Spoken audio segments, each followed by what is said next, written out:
And we're back. Hey, the little bars are moving right now.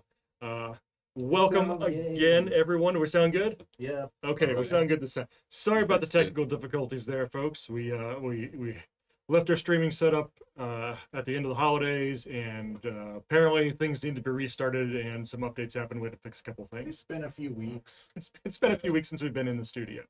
But welcome in. We are doing a stream, if you couldn't hear earlier. Today we launched the Ogre Miniatures 4 BackerKit project. It's a project we're launching directly on BackerKit. Hi, BackerKit. We see a lot of you watching.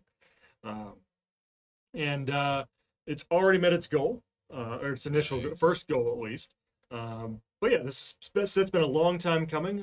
The stuff in set 4 has been wanted for a while now, and various things have kept it from becoming reality, but now it's going to be. So if you are looking for it, there's a link right over there in the chat that Brandon has put down for us to get over to the BackerKit page and find out what else is going on. We've got, I'm Jimmy, if you're new here. Ben is here as well. Ben is one of our artists and one of our expert model painters, our main expert model painter. Yep. And he's going to be painting up some of these miniatures from this set live on stream here. So you guys can feel free to ask us questions, get closer looks at the stuff you're gonna be backing and getting in yourself. The expert. So yeah, to tell you a little bit about this stuff, these are nice, really quality hard plastic minis. They're gonna come on a sprue. We actually have the sprues here. You can sort of see them in a bag right now. We can show them off if you like. They are totally packed with detail. They're really awesome. And they're just really cool, small scale sci-fi tanks and vehicles. There's you got several different kinds of tanks. There's the super heavy, the light, and the just a regular heavy tank. There's a missile tank.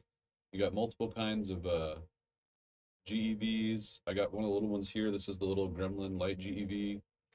There is also, just regular GEV, and there's a GEV personnel character as well that you can snap your little infantry into the slots on that.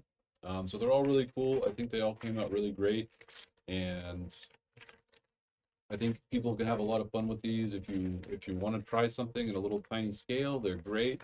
You're getting a ton of minis for the price, and they're all really well done. Those are yeah, really small infantry. Jimmy's got the super tiny infantry over here.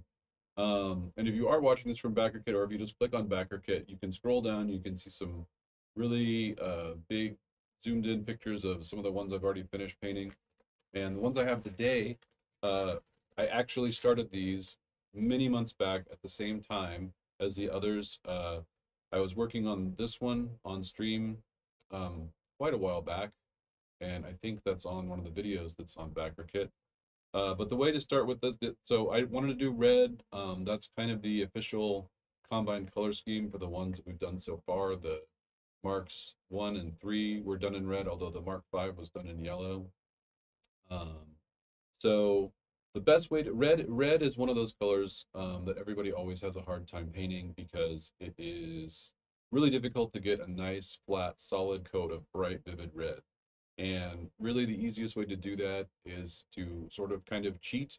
And by that I mean the best way to do it, start with a red spray. There are red sprays out there and you can't really go wrong.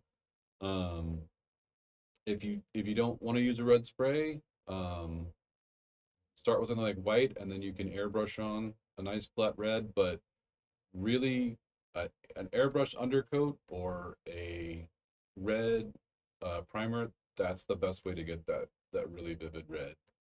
If you start with anything else, you got to start layering it on, then you're losing detail. So if you want to do a really good red primer, red airbrushing, those are the best ways to go. So this is a Bigfoot mobile howitzer. Anybody who's ever played Ogre should be familiar with the howitzers.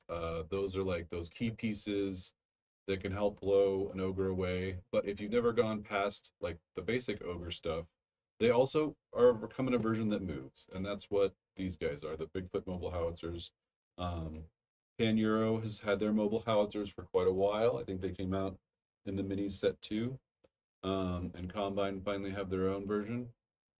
So I started these like I was saying, I did not use a red primer, but I did spray on a red base coat with an airbrush, and then I gave it a nice little sort of pink spray across the top. This is salmon. I really have been, for the past couple years or so, I've been using AK acrylics, and so salmon is usually, I'm thinking like a flesh color, but it works really great as a red highlight. It's a nice little saturated color. It's not like a, like a rose pink. It's got a little bit of yellow in it. So I feel like it pops a lot better than just a really pale pink. So you get that on there just so that it's not too flat across the surface. And then you go in, and this is the tricky part, of course. I've got some more AK red. This is a wine red. And you're going to take that, and that's where you do your lining. Um, so you're just going to try, and like I said, this is the tricky part.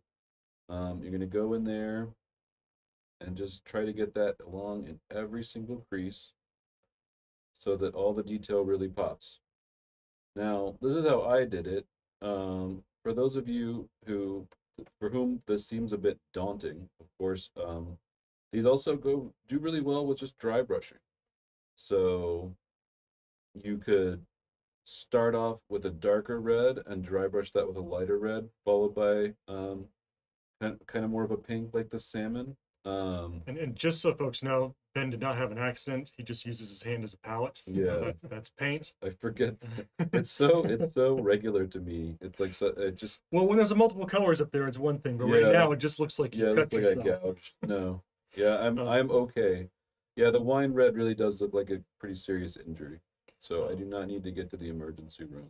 yeah, I just want to jump in. A lot of people in chat jumping in chat here for the first time. Brian's looking forward to adding these minis to his unpainted Minnow Ogre miniature he still has in storage. Hunter is here. Hey, Hunter, how's it going? He said Rust-Oleum makes some really solid reds for primers, or you pay a little more, you can get Army Painter primers. Yeah, Uh, I really like Tamaya, and they do pretty much every color, including a nice bright red. I like their blue. Yeah, Make but really they're good pretty much classics in that. they're my go-to for primer. I actually just bought some last night. yeah, if you are on the BackerKit page or go over to the BackerKit page, we've got a breakdown of what all is in this set. And you're going to get 2 of the Mark 1 Ogres, 2 of the Mark 2s, 8 heavy tanks, 12 of the light tanks, 8 of the Raptor GEVs, 12 of the Gremlin light GEVs, which are these little guys right here. Yep. Uh, uh, 6 of the Roadrunner GEV personnel carriers, 6 Banshee missile tanks, 6 Alamo super heavy tanks, 4 Minotaur howitzers, 4 mobile howitzers, which is what we got right Yep. here, and then 14 combine infantry, which is 14 units of Aces. 3 each. So that's So like it's 42. 42. 42 little dudes on 14 bases. And here in my other hand, I've got, or well, just that I'm holding separately now, I've got the turret. So if you really want to get the detail in there, especially with these tanks, you're going to want to have the turret separate. Now, what I do is I just drill a little hole in there, and then I put a pin in there, which in this case is just a paper clip, and then you do a matching hole in the little socket here, and then it gives you a way to just easily take it off and on. And there's sort of enough like friction there, I guess, for lack of a better word, that it, oh, never mind. No, seriously, that's just because it wasn't pushed in all the way. But if I, all right, this is turning into like an infomercial. There we go. All right. So yeah. So now not only does it give you an easy way to pull the turret off and on, but you can also sort of rotate it, which is pretty rad. And being the one that set up all the shots for all these, it was really cool to be able to like have turrets that I could rotate and point in different ways so that it looked like they were lining up their shots. I mean, come on, like we like to act like we're cool grown-ups and this is like a sophisticated hobby, but we know in our hearts we're all having fun playing with toys. We want them to go vroom vroom pew pew. Right, exactly. And so the toys are just cooler when you can like pivot the turret and act like you're shooting and stuff. It really does make it more fun. It's not hyperbole. Ben asked if the black Tamaya spray is any good. You know what? I don't actually use blacks. I never use black sprays because I really am always going for like very saturated colors. This is one of the things that actually comes up a lot on these streams because most of like all the best painters in the world, like all these really talented people that win all the big awards and stuff. I follow them all on Instagram. They all use black primers, and I never understand how they are able to use black primers and still get the crazy saturated colors that they are. Because a lot of these people are using the same brands I am, right? Tamaya is a pretty popular brand with the really big name painters. Is it And just straight on the black, or yeah, do they do just like put a zenithal? they do both. I've seen them do both. Yeah. So maybe that's part of it. But so anyway, I guess the the circuitous answer to your question is just I don't know. One of these days I might want to try it. Just because clearly it's like, That's what I do. yeah, I mean, with anything like this, like I've talked about, this is another thing I talked about before, just like getting out of your comfort zone. Right. Like black primer is not in my comfort zone, so I just never use it. But it's one of those things where like I just need to try it one of these days, right? It also Like, depends on what you're going to be putting over it, like the main color. yeah, and with red, like I would just never start with a black primer for red. Like you don't want to do that if you're doing, yellow. Like Yeah, who are those Warhammer dudes that are all yellow? yeah. Certainly not to paint an army, but I've still seen some amazing like single model, like showcase quality work with yellow, and they start with black anyway, and I'm like, what are you doing? How is this? What is this magic? I don't understand it. Uh, Linux Guru Gamers asks, what about using a black wash to fill in the details? We used that a long time ago in some miniatures you painted. There are so many different kinds of washes these days. I use black washes a lot. And if you want like darker colored tanks, if you want them to be blackish looking tanks, or even like camo colored tanks, black can go great. For red though, I would try to find a better just red wash. Well, brown. Brown can do good with red too. Yeah, I had a friend many years ago who would use a brown wash for his Blood Angel Space Marines. Like he'd start with a red coat and then do a brown, and that worked pretty well.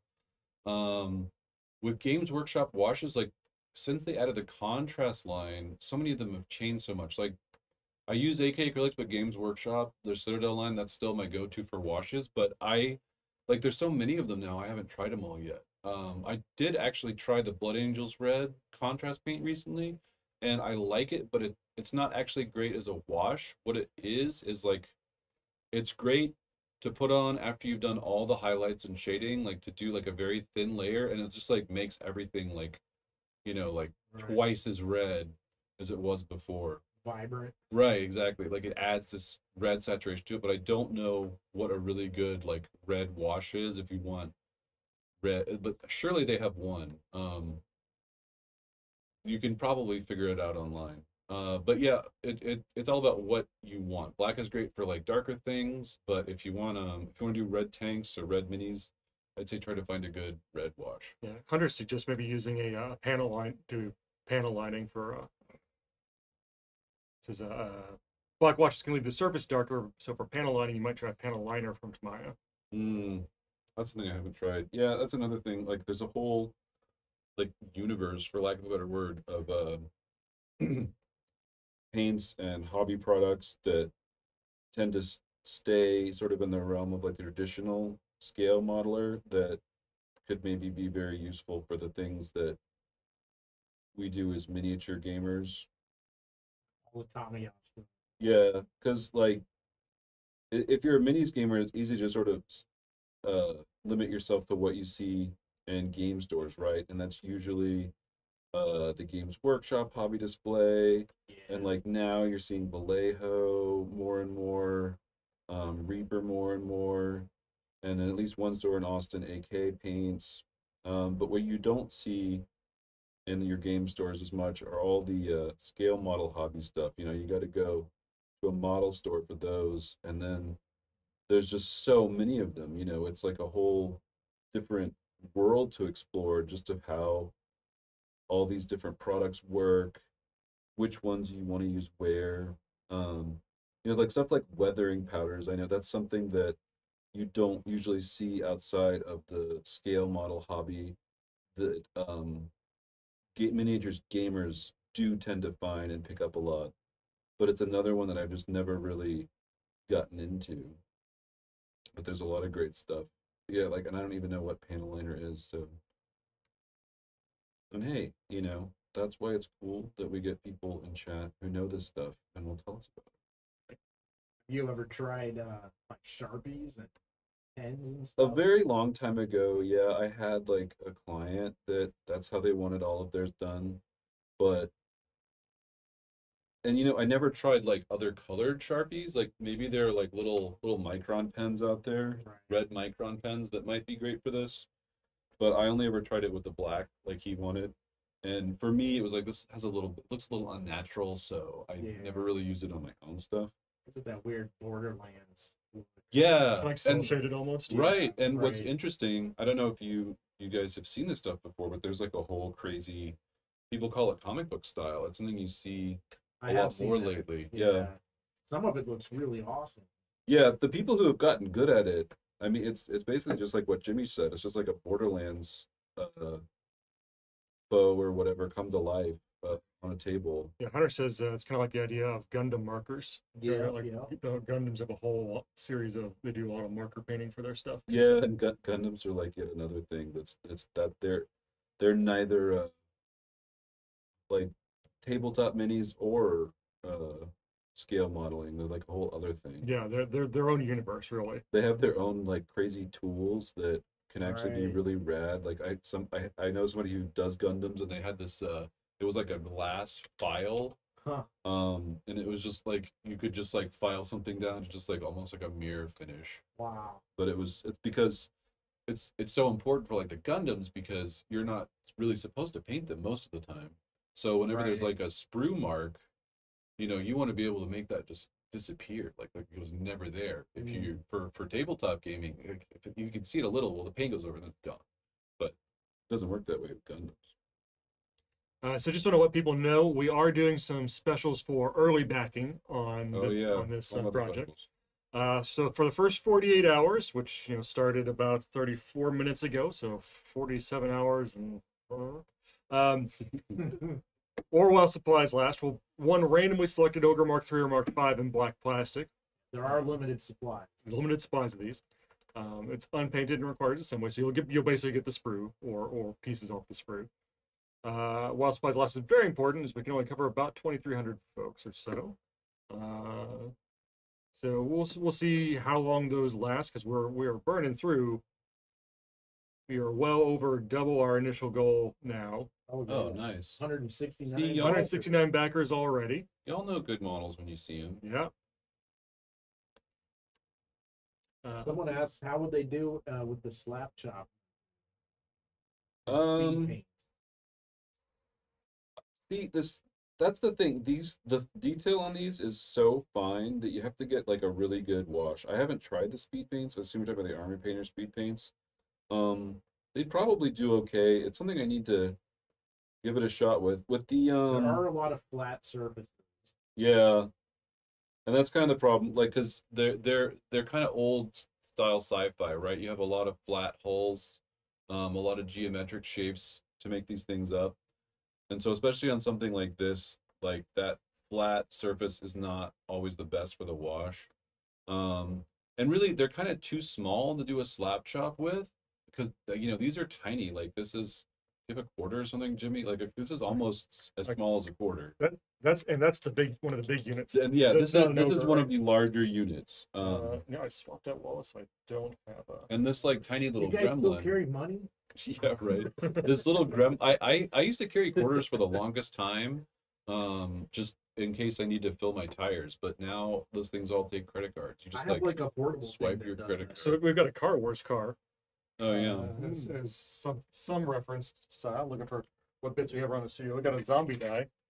We can throw a couple of zombie dice out there next to Yeah. for scale. So this actually is like this is the smallest. This is the light GEV, the Gremlin, and it's like smaller than a zombie die. Yeah. Almost. Aside from the infantry, those are the Yeah. smallest units, I think. So like slap chopping, like it's just so little, like just a sort of an ordinary driver's without worrying really so much about the highlights. It should be fine. You could definitely do it. You can definitely dry brush these for sure. I'm just taking the time to line them because that's how I did the studio. So that's kind of feel like that's kind of what you guys are here for. And How maybe I don't know. Maybe you can do another one before the campaign ends. we might And be I able could to. just like dry brush a bunch, and you could see how that turns out. So all the pledges also come with the Ogre Miniatures Lite PDF. So if you don't already have the rules for this, you can get the light versions of the rules. And several of the pledges, like the basic pledge is Ogre Mini set 4, but the next step up is 4 and 3. At 125 it was 4, 3, the battle box, miniature, the full 2E second edition miniatures, Ogre Miniatures PDF. We don't have a lot of those sets though. And then top end is all that Ogre 6E, Battlefields, a lot of other stuff. And that's if you guys, this is somewhat of an odd product because it goes with two different things. There is a a set of rules for playing Ogre Miniatures in like a traditional tabletop way, which is you have a table, and if you're lucky, you have some cool terrain, like some little tiny forests, some little tiny buildings, little bridges, little rivers, what have you. And you measure in inches, and you move everything around just like any kind of tabletop game. But you can also use these, basically as fancy meeples, right? You can just replace the chits that go in an ordinary game of Ogre with these. Yeah, because the Ogre board game has different rules than Ogre Miniatures. One is translating the board game to a full-on miniatures game. Yeah. But you can also just use these as piece replacements. We do have a question, and this one we may have to track down Daryl for. But how do you pledge to the Warlord and the Captain levels? You can only back one thing. You can only back. First time I've used BackerKit at the start end for this, so I think you can only choose one level to back on. But you can generally do add-ons for other things. Or you could have, if you have two different accounts, you could back two different things. But I would say, ask that question in the comments of the actual BackerKit itself, and we'll see if the guys who do the management of the BackerKit can give you a definite answer on that. Yeah, I think Jimmy's correct though, because I like with Kickstarter, I think you can just pledge any amount you want, and then then we usually fill it in with the add-ons in BackerKit. So we're starting on BackerKit this time. Yeah. So I assume the add-ons are I can see them in the list. I'm just not sure if the packages are different. I haven't looked at all the price breakdowns and everything. So, but Daryl's been working real closely with the guys over at BackerKit on this. So if you ask the question there, he should be able to look it up and get back to you on that with a definitive answer. Yeah. Control was pledged at the Ogre Warlord pledge level. Thank you, Control. Any plans to reprint playmats M1, M2, and M3? I don't know. I don't know. We don't usually have a lot of info on reprints directly. Oh wait, I have a message from Daryl. Oh. Yeah, I think Daryl's watching. You can only back one pledge level. We'll know more about available stock levels after the campaign. We'll try to make the Ogre Captain pledge level available as an add-on if possible. So they're going to look at the Ogre Captain level and see if they can make that a specific add-on once they know how much stock they've got left to work with after the campaign part itself ends. That makes sense. Back the one you're interested in now, and we will see about being able to add on the other packages if there's enough stock of them later. It sounds like what the answer is for that. Or as suggested, make a second account. Or if you absolutely want to make sure you get them, set up a second BackerKit account and back one on one and one on the other one. As far as reprinting playmats, those playmats specifically are oftentimes one and done for us because unless they sell real well. But we will note that the interest is there, and we'll send that up to, hi Daryl, you watching?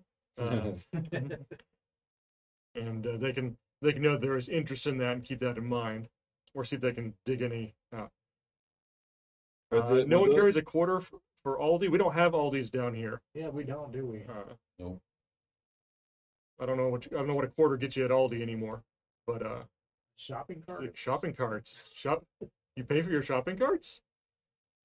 Oh, Do the carts there take credit card? No. I don't have enough context. Yeah. I'm not sure what a quarter would be useful for. Well, like I was saying, up until They replaced the quarter slot at my local gas station with which is the credit card scanner. I used to use them to fill up low tires. I used to do that, so I have some in my car, Yeah, but I probably also have some in replaced my that car. with having a lighter operated air pump in my car now. Those So, take, well, maybe they've gotten better. Those used to take forever because they didn't really have the power to. Mine is it plugs into the light socket, so you just turn your car on and then try not to drive over yourself. Pump up your tires. I mean, I'll be honest, I haven't used one in years, but they're pretty. Even the Harbor Freight ones are pretty good. okay. Yeah, I was really surprised. Well, maybe I should go grab one then. I have one of those too. It's like a portable jump start Yeah, battery, and that thing's great, especially next week. Yeah, Yeah, because you can power up all your devices. It's got a little flashlight built in, all that kind of stuff. yeah. It serves I'm sure multiple purpose. that ERCOT will keep us in power next week, guys. I don't know why you're freaking out. Wow, a straight face. They did it last time. Thank God. The Halo compressor is pretty good, Granite Penguin says. Speaking of compressors, what do you use for your airbrushes, man? I do not remember the brand. It's just make sure you don't buy the cheap ones. Like you have to have at least 50 psi. If it's too low, you just get splattery paint. And I think it's kind of sad that there are compressors out there that even exist that will just spray splattery paint. Like basically you have to have enough pressure that when the paint leaves the nozzle, it atomizes. It becomes this beautiful fine mist, and that's how you get those lovely transitions, and that blended look. If you don't have enough pressure, you get splecks, splats, splecks, making up words here. You got to read those reviews carefully. Yeah, the first airbrush setup I got was like, it was an Amazon bundle, and the compressor that came with it was just garbage. Like it's worse than not having one because it is impossible. Like you're just ruining models every time you turn it on because it's it just splatters paint everywhere. So I don't know, as long like you're not gonna be able to get a good one for much less than $100. Fortunately, these are one of those few things that, at least the last time I checked, they tend to go, maybe if not always down in price, they've been pretty consistent because there's more demand, so there are more people making them, so they can make them cheaper. But yeah, like make sure you shell out at least $100, and then it's doing at least 50 psi max. Hunter says get one with a tank on it. Yeah, it's gotta have a tank. Get the tank. Maybe the water traps.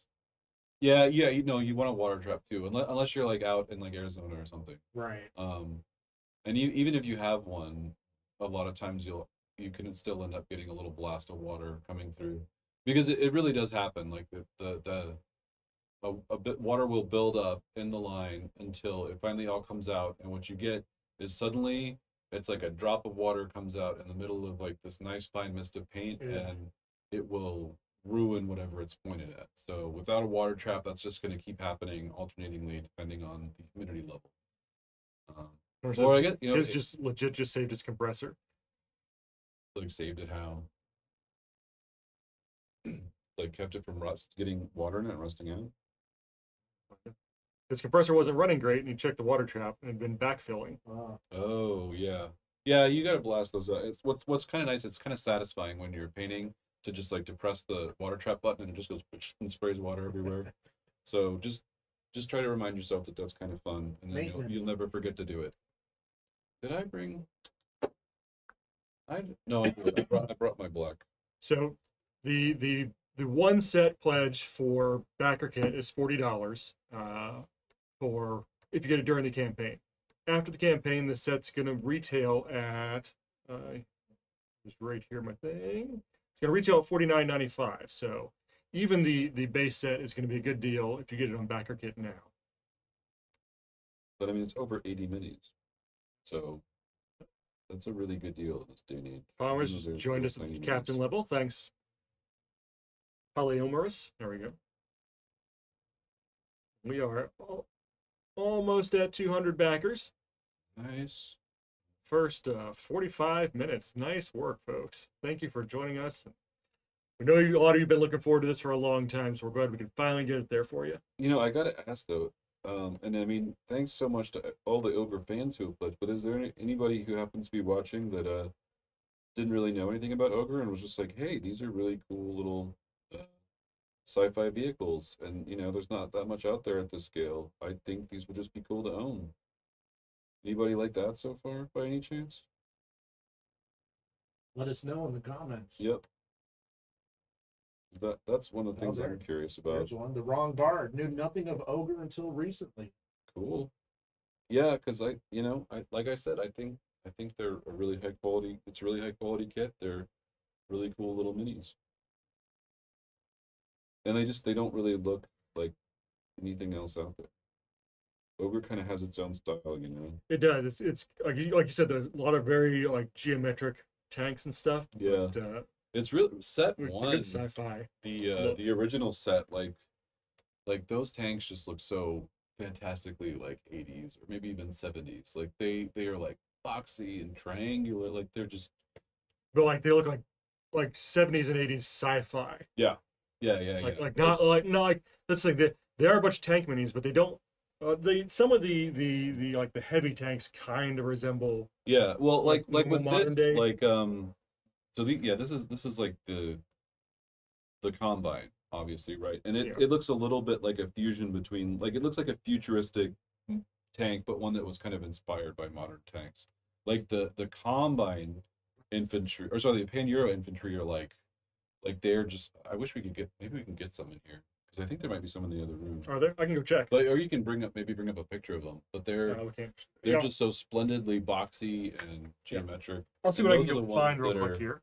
that are in the battle box, the older one. So if you haven't noticed what I've been doing, I've got a lot of the lines in there.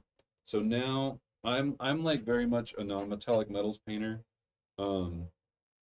So I'm going with a gray to get all these areas that would be metallic. So obviously, um, with modern military vehicles, like everything is painted, of course. But for minis, it's cool to leave some areas as like exposed metal. And it's kind of up to you on these things, right? Like the treads are obviously a natural choice to leave as exposed metal. But I tend to like the barrels to leave those too. And these all have like different hatches or different little gadgets or things you don't quite know what they are that all seem to work really well if you have leave them sort of metallic.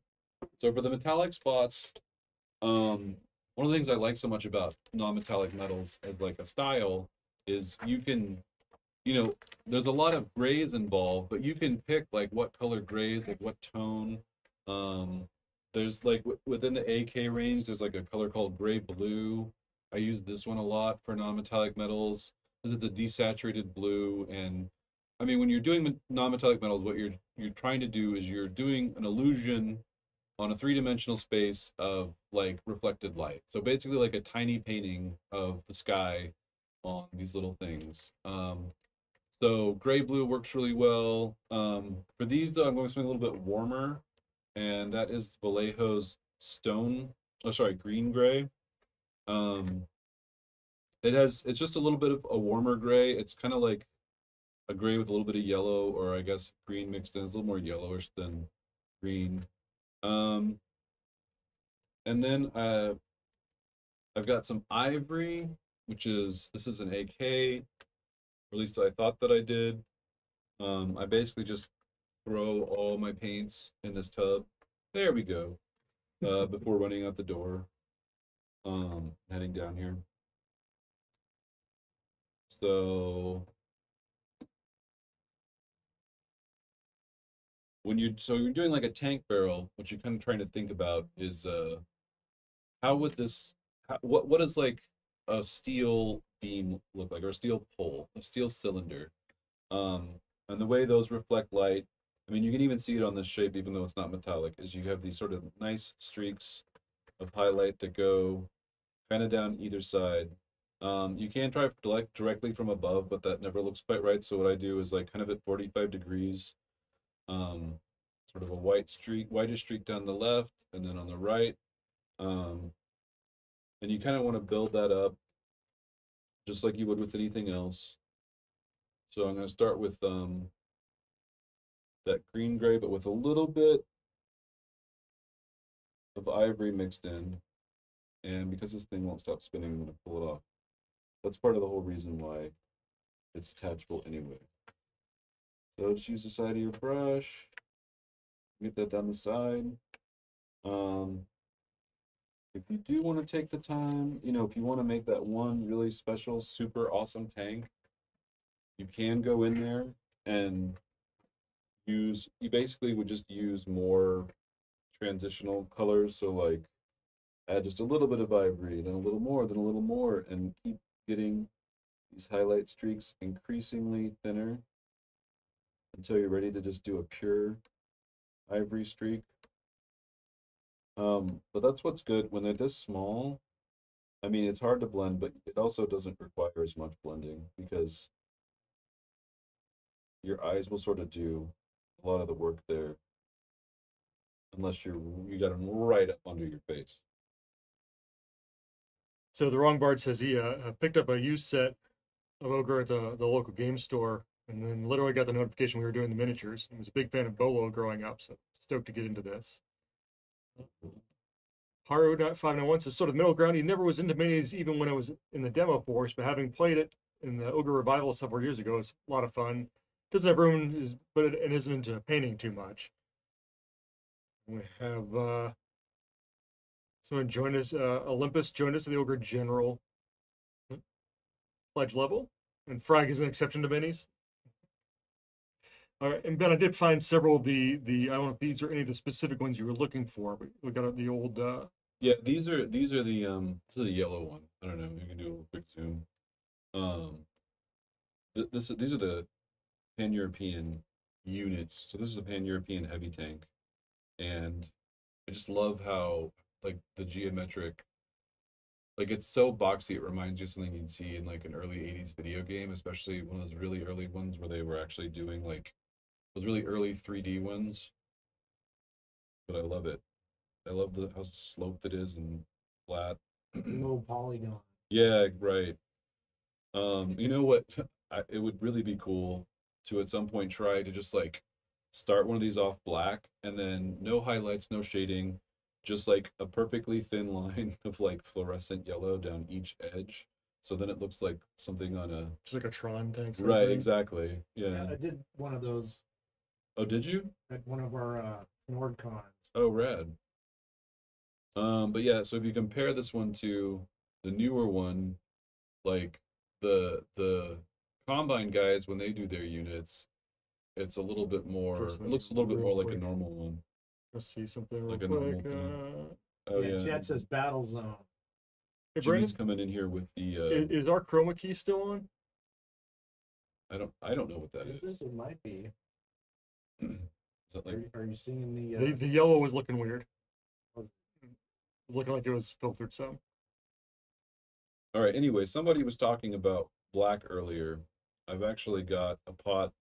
Now what it says on it is Nuln Oil, but what's really in here is the very last of my P3 Armor Wash. P3 is the line of paints and inks that was done by Privateer Press and supposedly is still done. Their releases have gotten really sporadic lately. And so I've kind of had to move on, and they used to make pretty much my favorite paint line, but I just, you know, I moved on to AK because it can be really difficult to try to pick it up.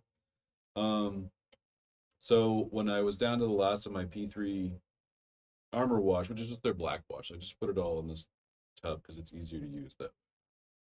It's not that dissimilar from Nuln Oil.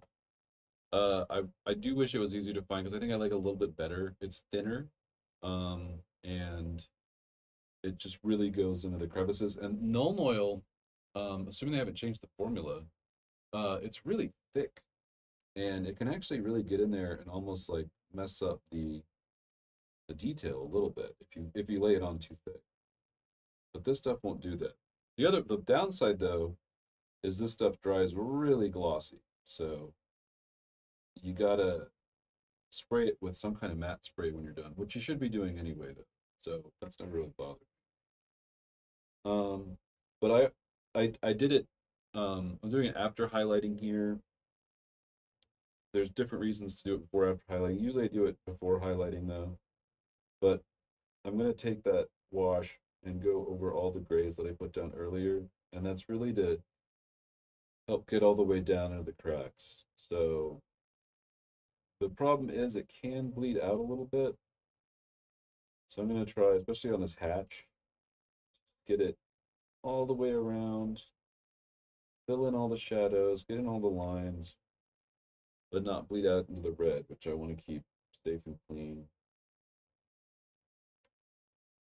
And then once that's dry, that would be when I go back and finish off the non-metallic highlights shading. Howitzer Explosion guy says paint one like a Cybertruck. I think it means one of these original ones. Oh, I thought that was like a Halo thing. Aaron XR, how can I pledge to 4 times the captains? It only allows 1 pledge. I would say ask that question in the messaging on BackerKit, and Daryl can look into that and give you a better answer on how to best do that. Yeah, I'd start with 1 and then message on BackerKit and say, hey, how do I do this? Are the fix-it treads for Miniature Kit 3 still included? yes. Yes. Okay. So the Miniature Set 3 had a printing issue where some of the treads were misaligned, or they gave us the wrong ones. Yeah. And it was supposed to, I think it was said that the front of the, because it was for the Doppelsoldner, the front treads were supposed to be smaller than the back, but they just duplicated the back. So the back one stuck out, and the joke was that it had an overbite. Got it. So we do have the replacement treads for that on the sprues. Yeah, they're part of the set. Okay. And I think, I don't know, I think they've been around for a bit, and you might be able to just get some if you email Warehouse23. But Okay. I'm not 100% sure. Will that be mail help at SJGames.com, and the warehouse, they can answer that question for you. Mark C asks, what matte spray brands would you suggest? For a matte like a sealant, like a sealer, yeah. I use Tester's Dull Coat mostly. That is still the one that is the most consistent, because it's really a lot of them. They'll dry kind of glossy, even though it's supposed to be a matte. And I haven't found a single one yet that doesn't do that occasionally. But Tester's Dull Coat is the most reliable that I've used.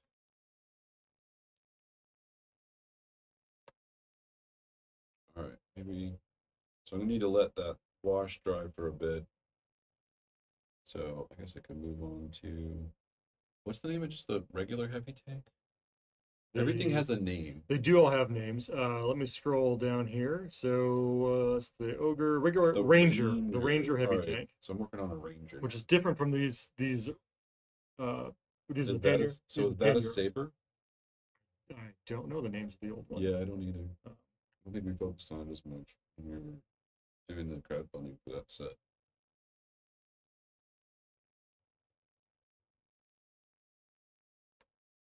It's all out there somewhere. You're welcome, Marksy. All right, so let's see. How are things going over on the project? We are up to 224 backers. Nice. Welcome in, everyone. We are so glad that you are here. 225 backers. There we go. Nice. It's nice when it even keeps number. going up and you can't keep up with it. Yeah. We are glad you're here. We're glad you found this. We're glad to get it to you if you've been waiting for years for it. Yeah. To finally get those last units in physical form. Physical miniature form. They existed in the normal game, but having them in the actual physical miniatures form to get out there is always nice. Yeah, because I'm pretty sure these were all done in metals too, but those have not been available. Yeah. Hunter says his favorite matte varnish is Winsor Newton matte varnish. It's amazing. Is that, do you paint that on or airbrush it on? What delivery method is that, Hunter? I don't think Winsor & Newton does rattle cans. It's a spray can, he says. It is, really? Yeah. Huh. I did not even know that existed, so I have never been able to try it. Hunter's been holding out on me. He has to keep some secrets, man, So, and tell them to the world instead of you. He says he was shocked too. do you get it at like art supply stores? Like, would you get it at what's that? Is it Hazel? It's always no Jerry's Artorama. Would Jerry's Artorama have the Winsor Newton spray? Is he answering? I started using it when Tester's Delco was hard to find. He did get it at Jerry's Artorama. Yeah, Tester's Delco did. It just disappeared for a while. I think Tester's was sold to Rust-Oleum at some point, and now they make it again, and it's no longer that hard to find. But maybe I'll try this Winsor Newton stuff. I used Tamiya matte sealant for a while during those times, and that was one of the ones where it would sometimes dry very, glossy, or at the very least kind of satiny. Not really the match you were looking Right. for. I want matte. I don't want any shininess, any reflection. When I say matte, that's what I want.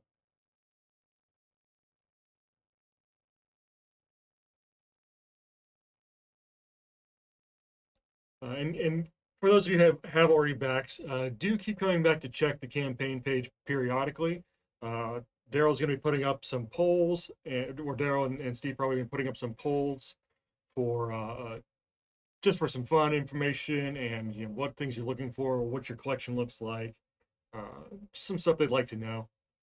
And it sounds like I need to make some kind of graphic reminding people that this comes with the treads. It might be. Because I was doing all these BackerKit campaign graphics. I was mostly just excited about new minis. Like the new stuff, yeah. And it never occurred to me like, oh yeah, people are gonna want to know what those treads. Because I think it's like there's like a sentence about it. It's on the warehouse page. It says, "Hey, this is a thing. They'll be in the next set that comes out." Oh, okay. So maybe they're not available yet. Well, it depends on when the page was updated. Well, I said when we launch Ogre Miniatures 4, the replacement turns will be included in the set. So here we are, launching Ogre Miniatures Set 4. Hunter says the Rust-Oleum matte varnish was also too satin, but Windsor's like ultra matte. Yeah, Rust-Oleum had their own, but now I think they just remanufacture like the older tester stuff that you couldn't get for a while.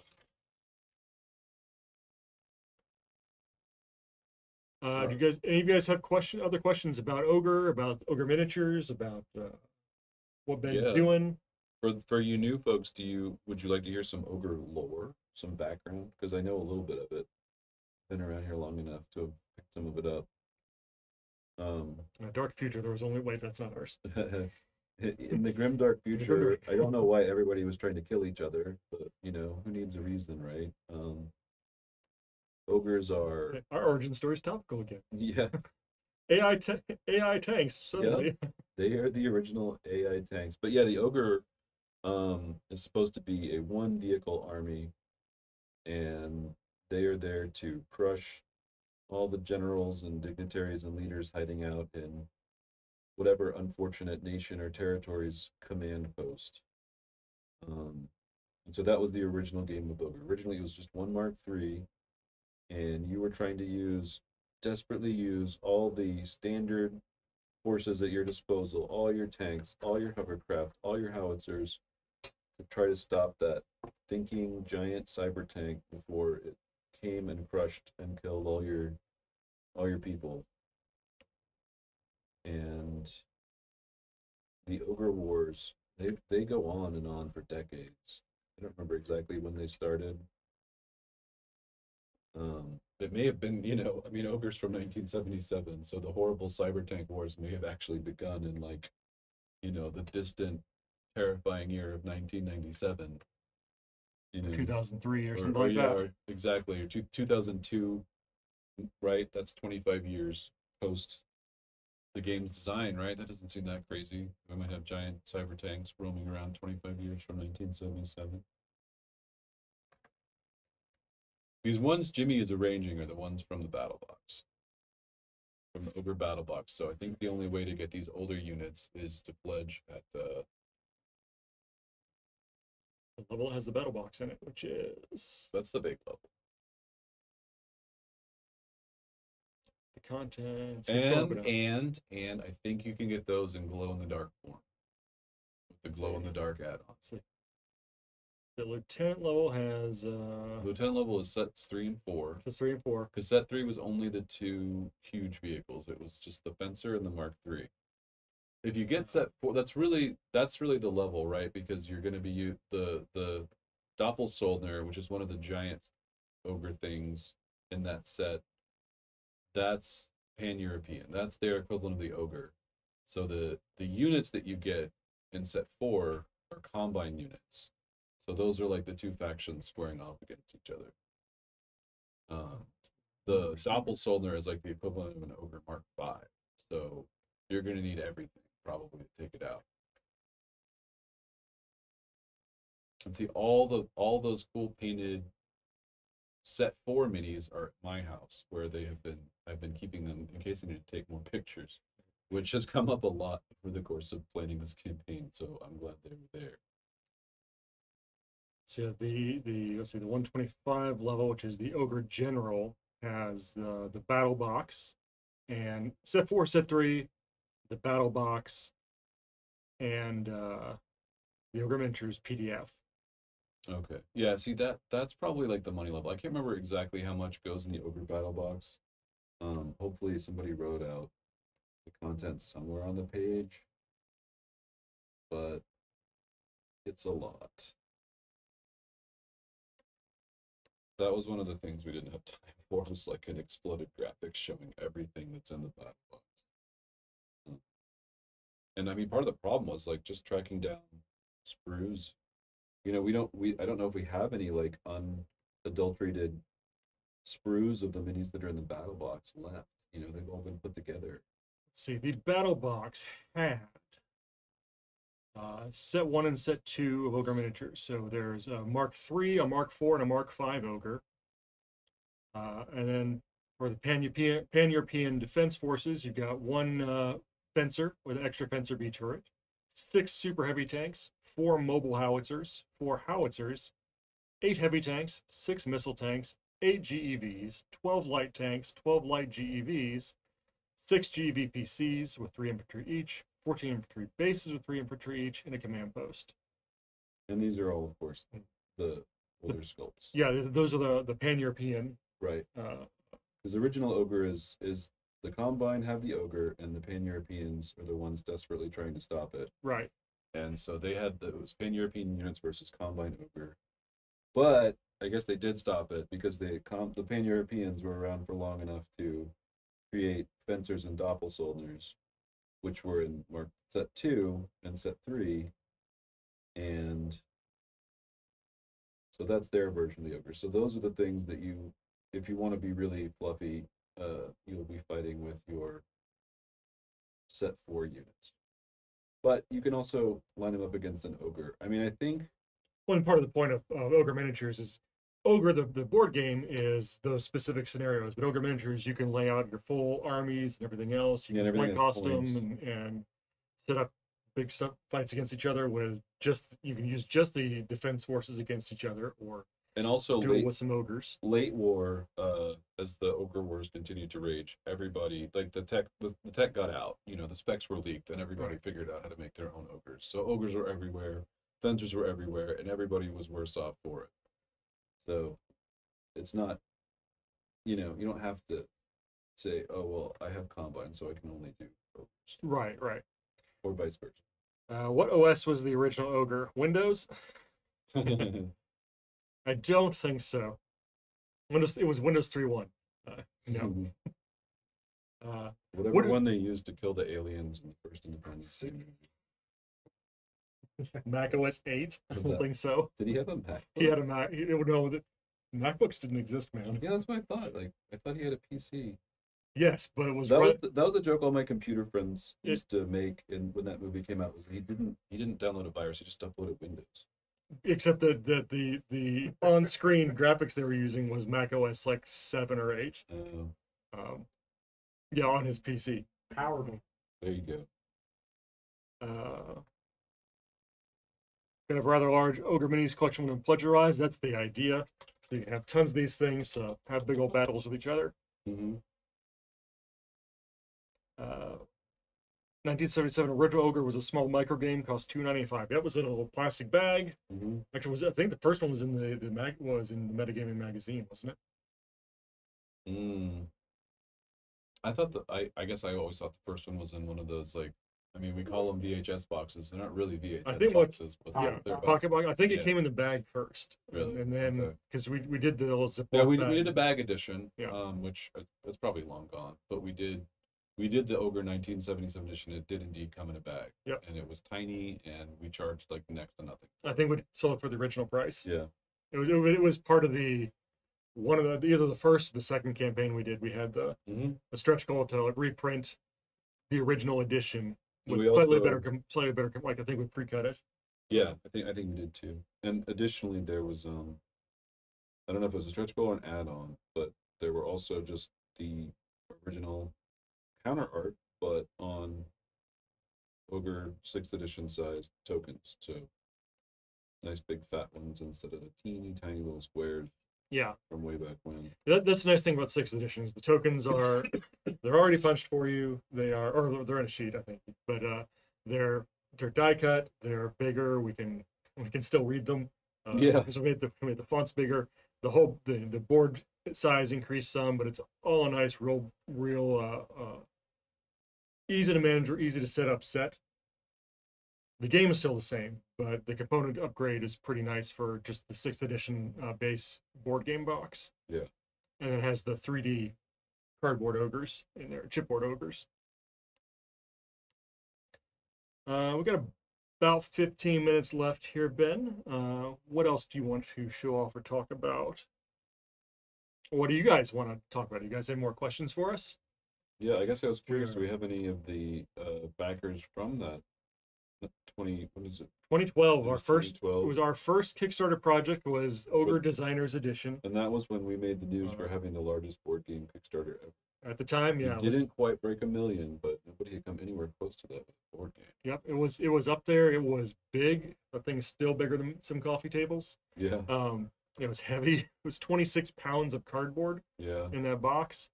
But it was Steve's, like, everything I ever wanted to do in the Ogre game. Plus some things that, like, some mega backers also wanted to put in the Ogre game. Right. And pledged enough to get in there. Yeah, you could pledge at levels to design your own counter sheets and stuff. Yep. And we did that.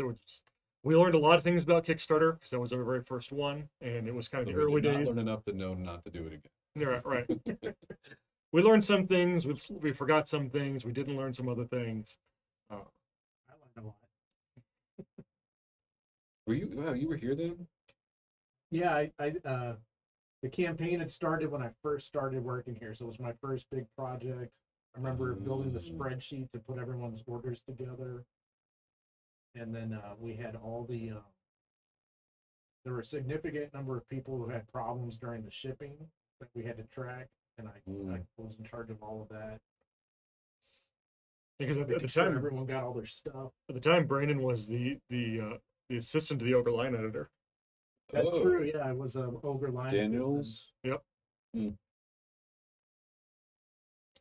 We've got 261 people who have joined us so far in this first hour and 15 minutes of the campaign. So good on you guys, early backers. You are all getting a free Ogre Mark III, Ogre Mark V mini in your set.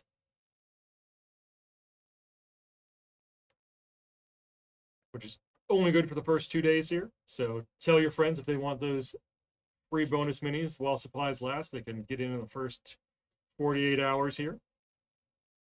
I guess this might seem like kind of a weird question. We are living kind of in a golden age of just like, I don't know what to call, not fan written, but just like, I guess, independent minis rule sets. Mm-hmm. I was wondering if anybody because you've got them now for sci-fi, fantasy. Just people will write them. Sometimes they'll get published on Drive Through RPG.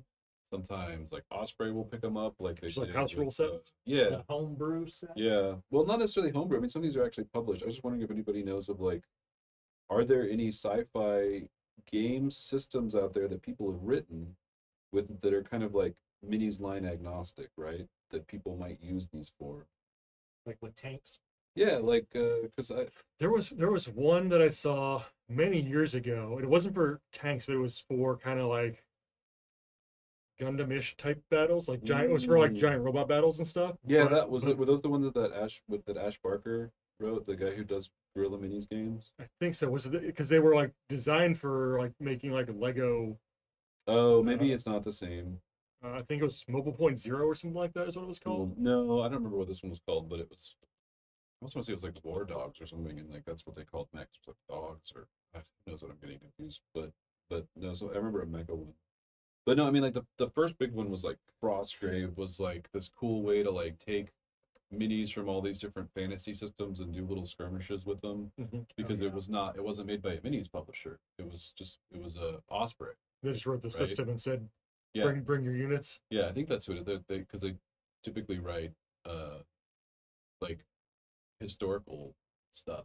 You know, they're the ones that do like years ago I just bought like a little illustrated history of the Mongols that they did. But they also do war games occasionally. So I'm just wondering if there are any out there that Ogre's stuff could go well with. Just Maybe for some of the curiosity's one-page sake. rules systems. Yeah, one page rules. They might have something. Yeah, I don't know if they've ever done anything for this tiny scale though. Well, they're What? But do you they know what might. scale? the Do you know what scale old these are Epic at? Space Marine. You remember that? Well, they redid that one recently Oh, too. did Did you they? know? Yeah, it's got a different name now though, because they want everything to be trademarkable. So Sure. nothing is called like Mobile Frame Zero. Thank you, Mobile Howitzer. Frame Zero. That was the Lego mech game that I was thinking of. And we got a lot of people who were in on that first Ogre project, so they've been with us since 2012 at least, and some of these since 1977. But Linux Guru Gamers got one of those designer's editions still in the shipping box. Marxie's Nice. got one unopened on the shelf. Mine got destroyed. No, how did that Yeah. happen? Water Oh, damage. yeah, the water damage from the ice storm a couple years ago. Fortunately, when that happened, it sprayed mostly GW minis that were in my garage, and so it doesn't really matter if the cardboard packaging is destroyed. It missed Yeah. all my board It games. was one of the things where I was like, this is such a big box, I have to put it on the ground here, and it got soaked and ruined. That's too bad.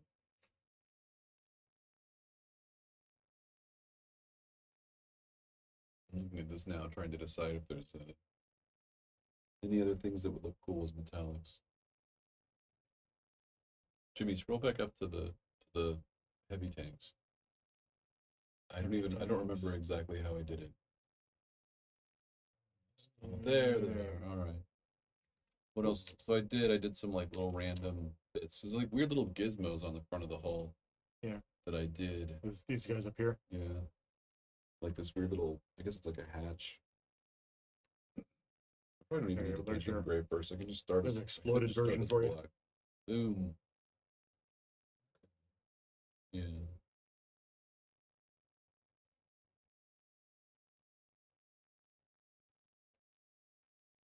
Painting all the little action stripes on the sides was fun.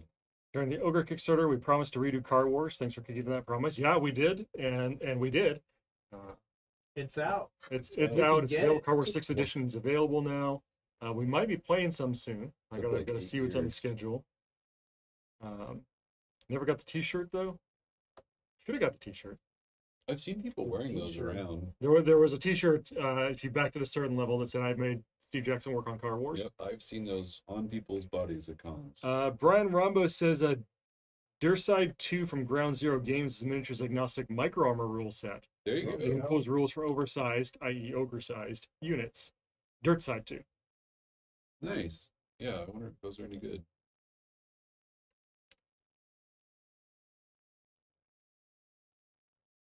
Yeah, I was going to say I brought up Epic Space Marine because I've seen people make 3D prints that goes with that system, and I bet it would fit in well with the Ogre stuff. The scale is similar. Yeah, it's probably a similar size.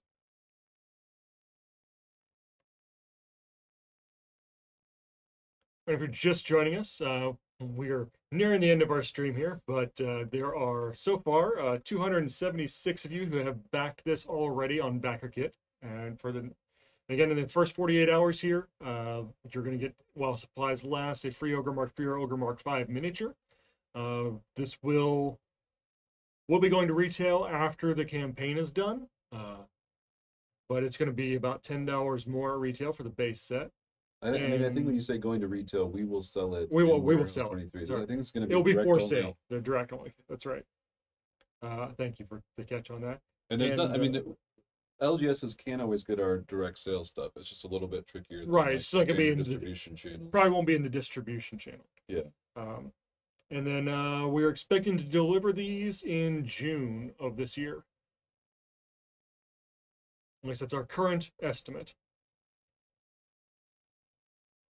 Because we did go ahead and do all the two first, so we don't have to wait for that to be done. Right. We will have to pause in February for Chinese New Year, as usual. That is true. Yeah, even if we started printing them today, it would take a while. Right. Well, we got all the logistics of printing things still apply, but June is we got all the long back and forth work out of the way already. Yeah.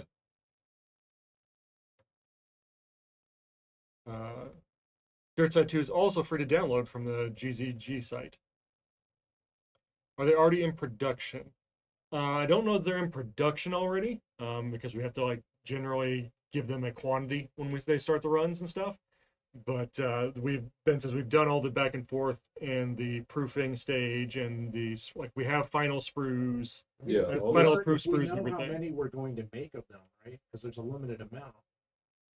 I don't know if the that's limited amounts they're talking about are for the older stuff. No, yeah, those are for the things that we have on stock still.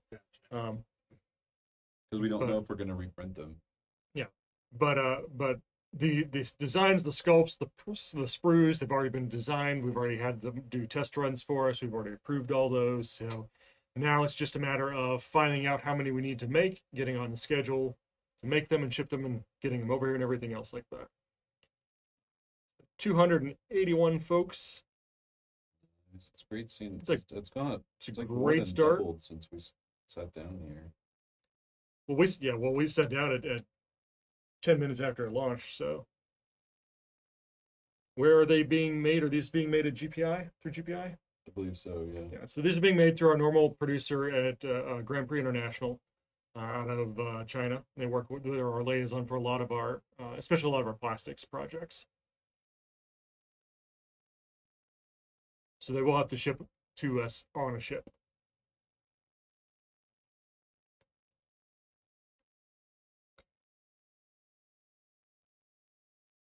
Last call for any painting questions here. We got about 4 or 5 minutes left on the stream. Quiet as I'm sitting over here, I've got to get the last details in. Lining each tiny little edge.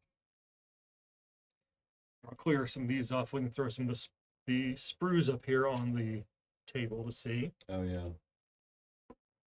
Because these are last edition stuff. Get some of these. There are a few teeny tiny pieces, but overall, I don't think assembly should be crazy. The one that you're gonna have to be really careful with is the regular GEV, the Roadrunner, I think. That's the light GEV. So that one's pretty easy. It's just it's the body, and then the back half has another piece that you glue on. Those light GEVs there, and we got too much plastic.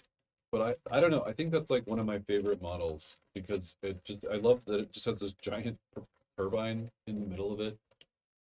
Like it's just crazy to think of it shooting around the battlefield. Those are normal GEVs next to it. That's a light tank. It's a light tank. Okay. Yep. So that comes with teeny treads, and yes, it does have tiny little barrels. Yep.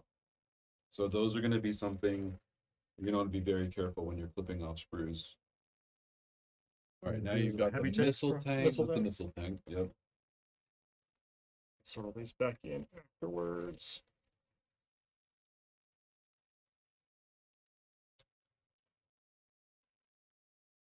Can't drive the computer with a mouse.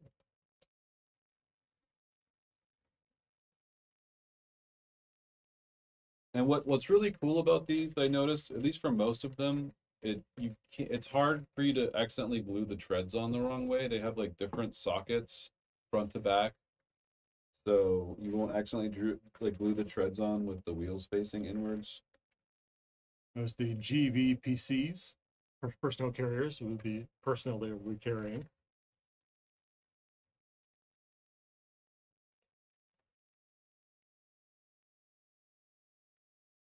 And then we have. I mean, I love those guys are so tiny. It's just crazy.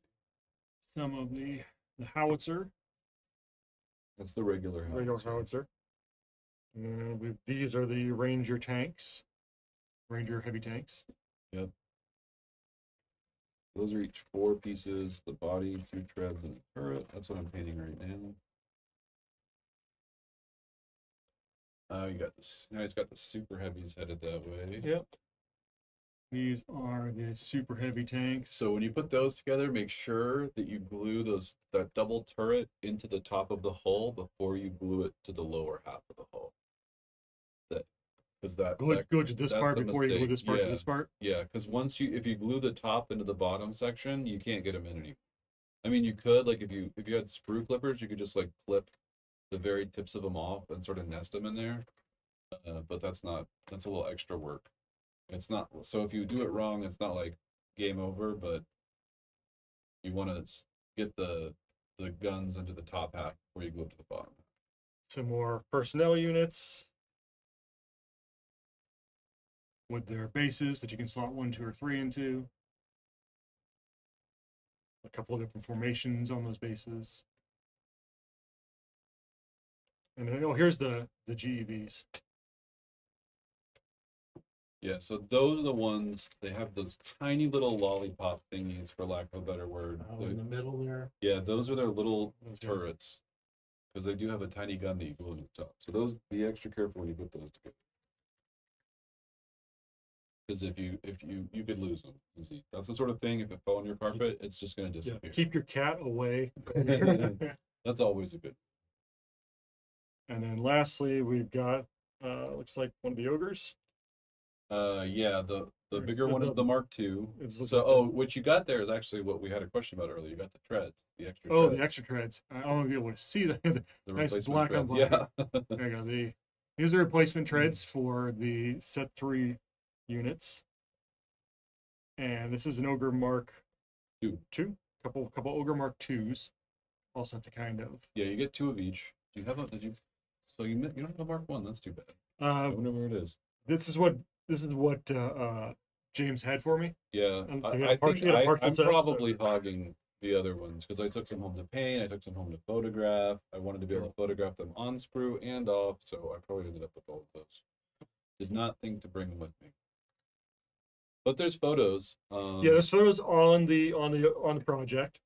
When I was working on these graphics, like, I really think we have a lot to be proud of with the level of detail that we were able to achieve on these. So I made sure to try to get really good pictures of the assembled models without paint, so you can see it's not just the paint jobs that's like making the detail. Right, the details are there on the models. There.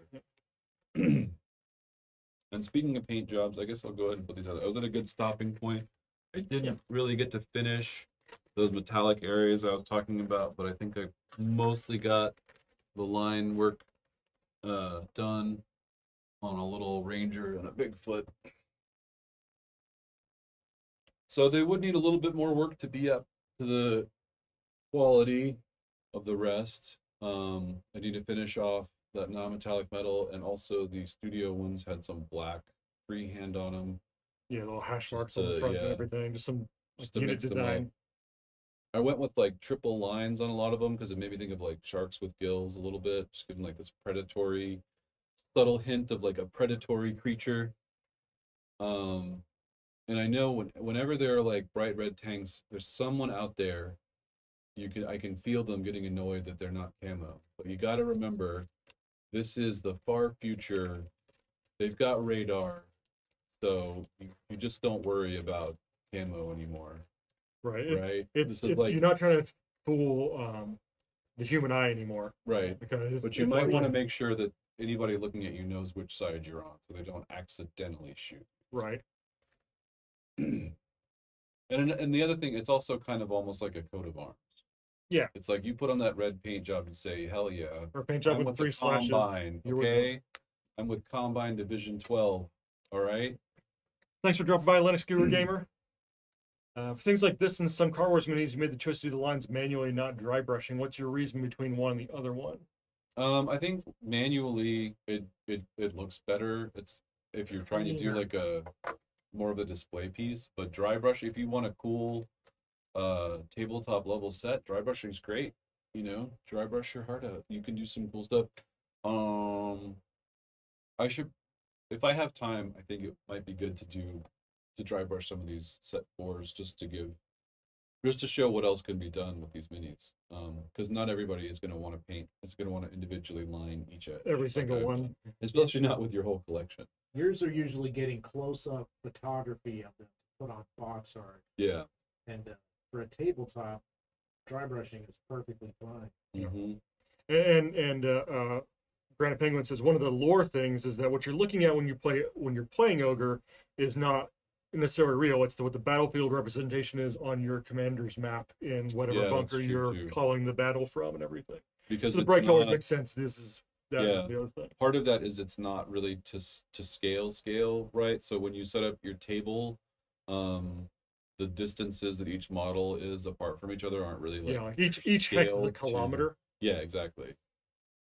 So you're seeing, oh, there's a tank in that, there's a tank or a unit of tanks in that kilometer space. There's a division of infantry there. There's a division of this there. And that's where there's like tiny cities on the Ogre boards. Yeah. The tanks aren't that big. They're what if they were? Oh. I mean, the Ogres are pretty big in and of themselves. They're 3-story. Yeah, they're like the Mark III is a 3-story tank and stuff. So. I mean, it's just I think it is to scale with the infantry because they're in huge mech suits. Yeah. So they're like. Yeah, those are feet tall. Those are like 8 to 10 foot yeah mech guys, and then the Ogre's still that big. So like an ordinary human might be like a little more than half that size, and I think that means about the size of the tread. Yeah. Which is what happens to them most of the time. Yeah. All right, well, we want to thank everybody for joining us today. We appreciate you coming by and being part of the launch of the Set 4 Ogre Miniatures line. And hopefully you learned something either about painting or about Ogre or about these minis. Just under 300 of you came by today or came by the project today and joined up. So we'll be glad to see more of you there. Tell your friends it's out and available. Yep. And keep watching the BackerKit because we're going to have some polls and questions, some other fun stuff going up there as we continue this campaign over the next 14 days. So we will see everybody next week here on Thursday at 2 p.m. on SJGames Live. I don't know what we're doing just yet, but we will be here. Thank you, Ben, for coming in and doing our painting with us. Yeah, thanks, Jimmy, for hanging out with me. It always feels a little weird to be the only one who's running the camera up here. So, yeah, and thank you, Daryl, for getting us all set up for us. Mm-hmm. Putting it on BackerKit. And getting doing all the heavy lifting on BackerKit, and he'll be doing a lot more heavy lifting on BackerKit. Make him work, guys. Make Daryl work for it. Yeah, give him lots of orders he has to manage and organize. All right, well, thank you, everybody. We will see you guys next week on SJGames Live. Yep. Thanks a lot. Take care. So long. Have an awesome weekend, everybody.